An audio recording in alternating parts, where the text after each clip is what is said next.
Hello everyone. Maharashtra TET EVS की ज़बरदस्त तैयारी करने वाले तमाम एस्पिरेंट्स का इस पार्ट 1 वजाहती सेशन में बहुत बहुत इस्तकबाल है।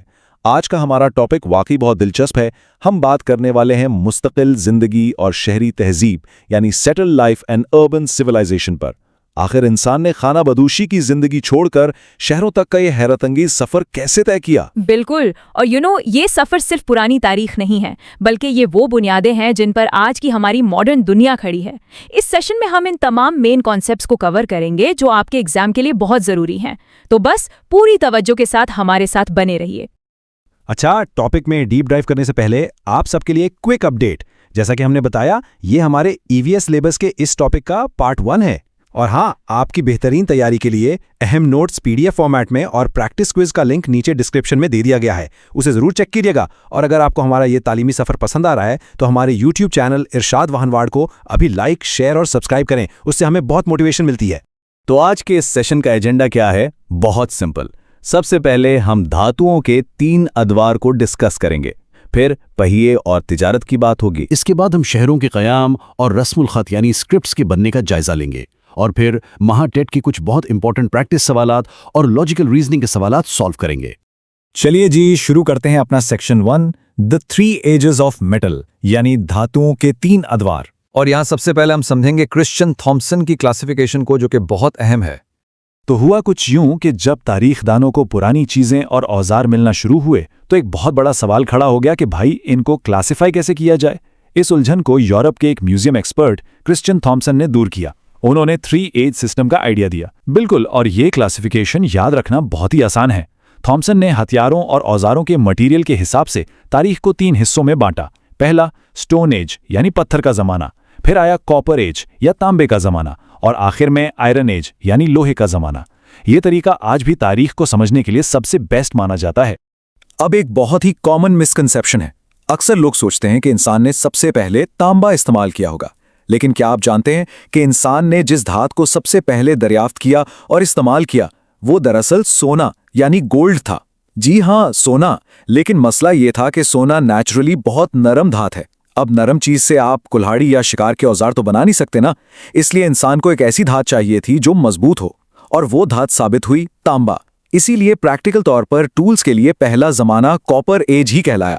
चलिए अब चलते हैं अपनी सेक्शन 2 की तरफ, the wheel and early trade, पहिया और इब्तिदाई तिजारत। ये वो दौर था जिसने इंसानी तरक्की को गोया पर लगा दिए और प्रोग्रेस की स्पीड को कई गुना बढ़ा दिया। जब भी हम पहिए का नाम सुनते हैं तो हमारे जहन में गाड़ियां आती हैं, लेकिन पहिए का सबसे पहला और सबसे रेवोल्यूशनरी इस्तेमाल कुम्हार के चाक यानी पॉटर्स व्हील में हुआ था। बिल्कुल सही।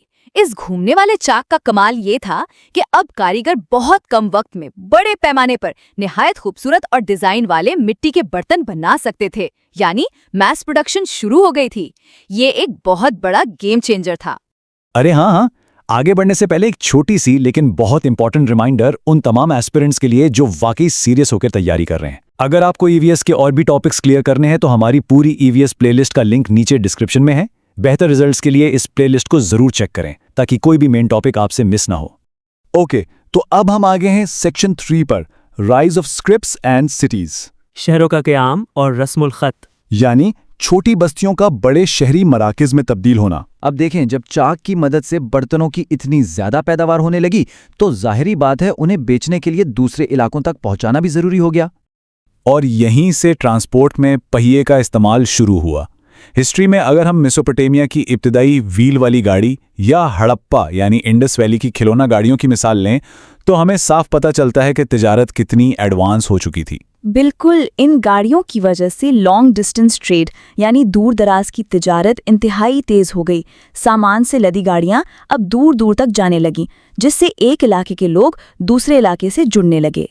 अब एक प्रॉब्लम ये आई कि जब तिजारत इतने बड़े पैमाने पर होने लगी तो लेन देन का हिसाब किताब सिर्फ जहन में रखना तो नामुमकिन हो गया ना। एग्जैक्टली और इसी जरूरत ने जन्म दिया निशानात और अलामतों को। पुराने मिट्टी के बर्तनों पर मिलने वाली ये अलामतें दरअसल इब्तिदाई रस्मुल ख़त या स्क्रिप्ट की शुरुआत थी। रिकॉर्ड रखने के लिए निशानात का इस्तेमाल लाजमी हो गया, और यूं हर बड़ी तहजीब ने अपना अलग रस्मुल ख़त बनाना शुरू कर दिया। और अब बारी है हमारे सबसे इंटरैक्टिव सेक्शन यानी सेक्शन 4 की, महाटेट प्रैक्टिस क्वेश्चंस। हम दरसी किताब की मश्क से सीधे 5 इंपॉर्टेंट प्रीवियस ईयर क्वेश्चंस लेने वाले हैं। तमाम एस्पिरेंट्स रेडी हो जाएं। ये एक्टिव रिकॉल का जबरदस्त टेस्ट है। मैं सवाल पढ़ूंगा और आपको तेजी से अपने जवाबात कमेंट बॉक्स में टाइप करने हैं। देखते हैं किसकी तैयारी कैसी है। तो ये रहे हमारे पहले 3 सवालात। सवाल नंबर 1, इंसान के इस्तेमाल के लिहाज से लोहा, सोना और तांबा की दुरुस्त तारीखी तरतीब क्या है? सवाल नंबर 2, किस दौर का ताल्लुक बुनियादी तौर पर पत्थर के औजारों से है? और सवाल नंबर 3, जब तांबे की दरियाफ्त हुई तो उसने औजारों में क्या बुनियादी तब्दीली पैदा की? जल्दी से अपने जवाबात नीचे कमेंट करें। हम बस कुछ ही सेकंड्स में दुरुस्त जवाबात शेयर करेंगे। ओके, तो अब बारी है जवाबात की। पहले सवाल का जवाब है सबसे पहले सोना, फिर तांबा और उसके बाद लोहा आया। राइट। दूसरे सवाल का जवाब बहुत सिंपल है, पत्थर के औजारों का दौर स्टोन एज कहलाता है। और तीसरा जवाब यह है कि तांबे ने मजबूत और ज्यादा पायदार औजार बनाने को मुमकिन बनाया। सोने के बरक्स तांबे से बने हथियारों ने खेतीबाड़ी और शिकार को कहीं ज्यादा आसान कर दिया। ग्रेट, चले अब बढ़ते हैं आखिरी 2 मश्की सवालात की तरफ। सवाल नंबर 4, वो कौन सा सबसे बड़ा और डायरेक्ट रिजल्ट था जो पहिए की इजाद के फौरन बाद देखने को मिला? और सवाल नंबर 5, इंसान को रस्मुल खत या स्क्रिप्ट बनाने की जरूरत आखिर पड़ी ही क्यों? एक बार फिर अपने जवाबात कमेंट बॉक्स में लिखें और अपने नॉलेज को टेस्ट करें। और उनके करेक्ट आंसर्स ये हैं। पहिए का सबसे पहला और बराह रास्त नतीजा था चाक के जरिए मिट्टी के बर्तनों और नकलो हमल के लिए गाड़ियों की मास प्रोडक्शन, यानी बड़े पैमाने पर पैदावार। और 5वें सवाल का जवाब ये है कि रस्म खत इसलिए तैयार किए गए क्योंकि वसी होती हुई तिजारत और लेन देन को जुबानी याद रखना इंसान के बस में नहीं रहा था।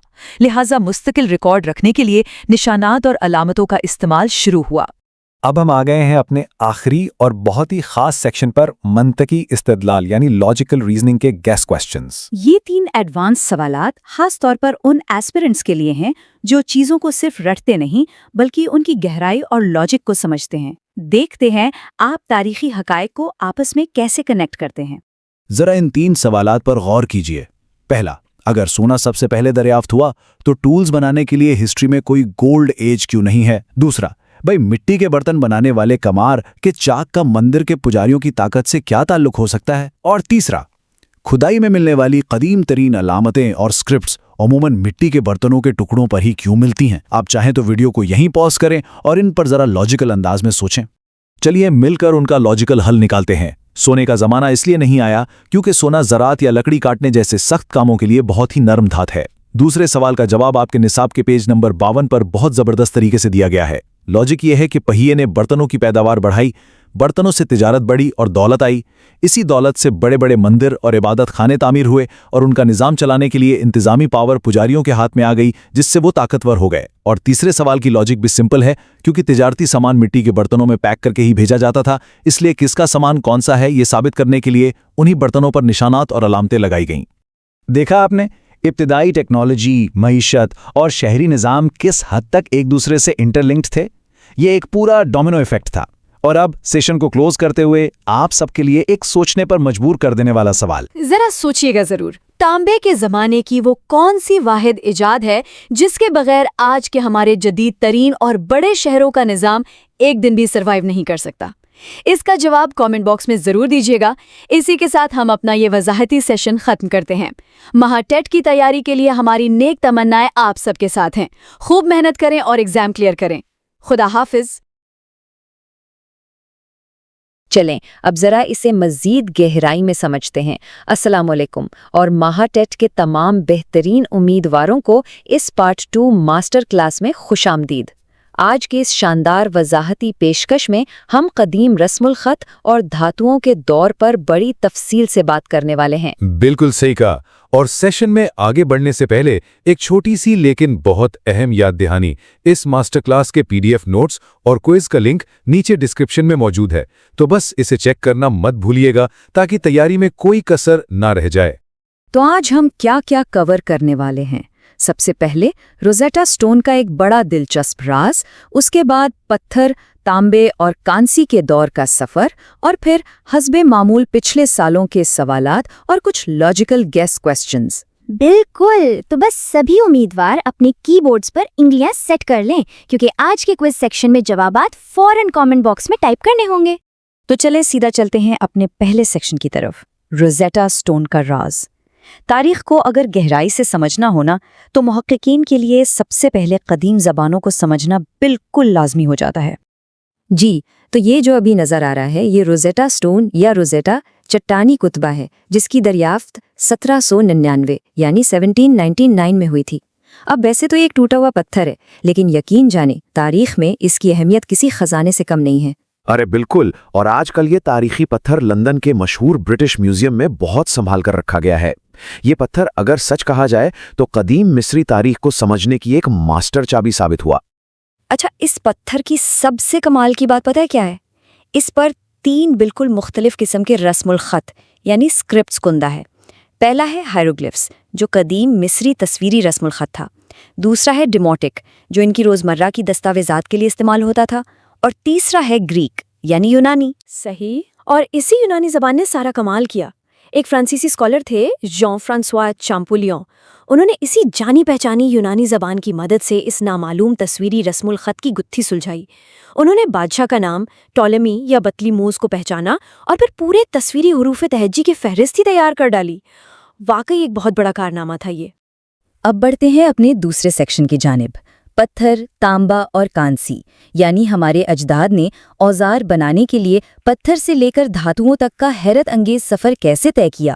اور ہاں، اگر پچھلی کلاسز کسی وجہ سے مس ہو گئی ہے نا، تو بیچ میں بتاتا چلوں کہ ہماری EVS کی مکمل پلے لسٹ کا لنک ڈسکرپشن میں موجود ہے۔ اسے ضرور چیک کیا جائے تاکہ کوئی بھی اہم ٹاپک چھوٹنے نہ پائے۔ تو اگر ہم اس ٹائم لائن پر نظر ڈالیں تو آج سے تقریباً 7000 سال پہلے انسان نے تانبے یا کاپر کا استعمال شروع کر دیا تھا، لیکن ایک مسئلہ تھا۔ جن علاقوں میں تانبا کم ملتا تھا وہاں لوگوں نے پتھر کے اوزاروں کا استعمال بھی جاری رکھا۔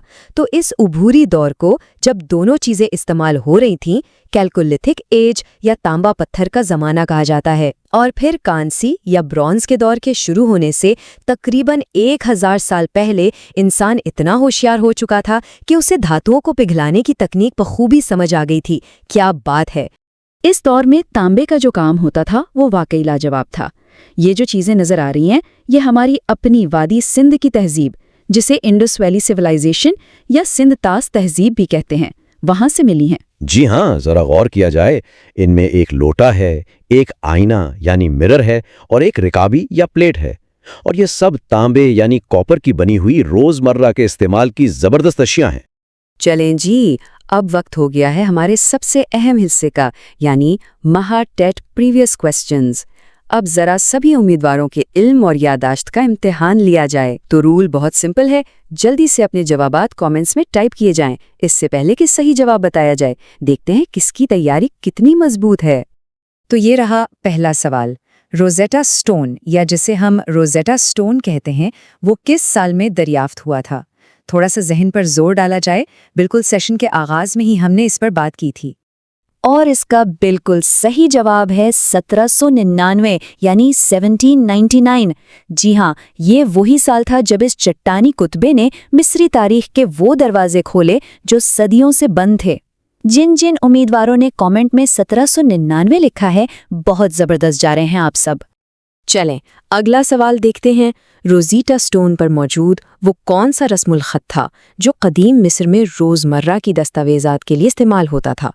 چھوٹا سا اشارہ یہ ہے کہ یہ قدیم تصویری رسم الخط بالکل نہیں تھا۔ تو جواب ہے ڈیموٹک یعنی ڈیموٹک۔ یہ دراصل روزیٹا سٹون کے بالکل درمیان میں لکھا گیا رسم الخط تھا جو روزمرہ کے ریکارڈز اور کام کاج کے لیے استعمال کیا جاتا تھا۔ یہ لفظ ڈیموٹک ایک بہت اہم کی ورڈ ہے، اسے امتحان کے لیے پکے طور پر یاد کر لیا جائے۔ تیسرے سوال کی طرف آتے ہیں، وہ کون سا مشہور فرانسیسی استاد تھا جس نے قدیم مصری رسم الخط کو سمجھنے اور پڑھنے کی ناممکن سی کوشش کو ممکن بنایا؟ جلدی سے اس شاندار اسکالر کا نام کامنٹ باکس میں لکھ کر بتایا جائے۔ اور اس کا درست جواب ہے جان فرانسوا شیمپولیون، یا اردو میں کہیں تو جان فرانسوا شیمپولیون۔ یہ وہی اسکالر ہیں جنہوں نے معلوم یونانی تحریر اور غیر ملکی ناموں کو ملا کر ان کا موازنہ کر کے تصویری حروف کی ایک پوری فہرست بنا ڈالی تھی۔ واقعی قابل داد کام تھا۔ चौथा सवाल थोड़ा टेक्निकल है और मेटलर्जी यानी धात साजी से मुताल्लिक है। तांबे के साथ वो कौन से अनासर हैं जिनकी आमेजिश करके एक सख्त धात यानी कांसी या ब्रॉन्ज बनाई जाती है? बताइए जरा। तो सबसे अहम और याद रखने वाला नुक्ता ये है कि खालिस तांबे यानी कॉपर में जुस्त, जिसे जिंक या टिन कहा जाता है, उसको मिलाया जाता है और जब इनकी आमेजिश होती है तो वो कांसी या ब्रॉन्ज बन जाता है। जुस्त मिलाने से तांबे में वो सख्ती आ जाती है जो औजारों के लिए जरूरी थी। और पिछले सालों के परचोस से ये रहा हमारा आखिरी सवाल। इस तारीखी दौर को क्या नाम दिया गया है जब पत्थर और तांबे इन दोनों का इस्तेमाल एक साथ होता रहा? उसे कहा जाता है तांबा पत्थर का जमाना यानी चाल्कोलिथिक एज। इसकी वजह बड़ी सादा सी थी, क्योंकि तांबा हर जगह वाफर मिकदार में मौजूद नहीं था, इसलिए इंसानों ने यकदम पत्थर के औजारों का इस्तेमाल नहीं छोड़ा, बल्कि सूरत हाल के हिसाब से दोनों चीजें साथ साथ चलती रहीं। जबरदस्त। तो यहाँ तक तो बात हो गई पिछले सवालों की। अब हम बढ़ते हैं लॉजिकल गेस क्वेश्चंस की तरफ। ये वो सवालात हैं जो इम्तिहान में थोड़ा सा घुमा फिरा कर पूछे जा सकते हैं, लेकिन अगर आपके कॉन्सेप्ट्स क्लियर हैं तो ये कोई मसला ही नहीं। तो गाइस, क्वेश्चन नंबर 1, जरा सोचें कि अगर कदीम इंसानों के पास तांबा यानी कॉपर पहले से मौजूद था, तो फिर उन्हें कांसी या ब्रॉन्ज इजाद करने की क्या ज़रूरत पड़ गई? अपना लॉजिक इस्तेमाल किया जाए और कमेंट में बताया जाए। उसके पीछे का लॉजिक बहुत सीधा सा है कि जो खालिस तांबा या कॉपर होता है ना, वो कुदरती तौर पर थोड़ा नरम होता है और आसानी से मुड़ भी जाता है, तो जाहिर बात है वो भारी औजारों के लिए बिल्कुल मुनासिब नहीं था। जबकि कांसी या ब्रॉन्ज एक मिक्स्ड एलॉय है जो इसके मुकाबले में काफ़ी सख्त होता है, इसलिए पायदार और मजबूत औजार बनाने के लिए ये बेहतरीन इंतखाब था। बेहतरीन। अब दूसरा लॉजिकल सवाल, रोजेटा स्टोन या रोजेटा स्टोन का वो जो दरियाफ्त शुदा टूटा हुआ हिस्सा है, वो आजकल दुनिया में किस जगह महफूज है? और इसका सिंपल सा जवाब है ब्रिटिश म्यूजियम लंदन, यानी the British museum in London. जिन जिन उम्मीदवारों ने क्लास के शुरू की बातों को पूरे ध्यान से सुना और सही जवाब दिया, उनका फोकस लेवल वाकई कमाल का है, मानना पड़ेगा। चलें अब इस जबरदस्त मास्टर क्लास का आखिरी और सबसे दिलचस्प सवाल, जिसका जवाब हम अभी स्क्रीन पर नहीं दिखाएंगे। आज की इस वजाहती पेशकश में हमने सिंध तास तहजीब यानी इंडस वैली सिविलाइजेशन से मिलने वाली तांबे की 3 चीजें देखी थीं। वो 3 अशिया कौन कौन सी थीं? तो बस सभी उम्मीदवारों से गुजारिश है कि अपने जवाबात फौरन कमेंट बॉक्स में लिखें। हमें पूरी उम्मीद है कि आज का ये सेशन महाटेट की तैयारी में एक गेम चेंजर साबित होगा। तो ऐसी ही मजीद शानदार और मालूमाती क्लासेस के लिए हमारे YouTube चैनल इरशाद वहनवाड़ को लाइक, शेयर और सब्सक्राइब करना बिल्कुल मत भूलें। तैयारी जारी रखी जाए। मिलते हैं अगली क्लास में।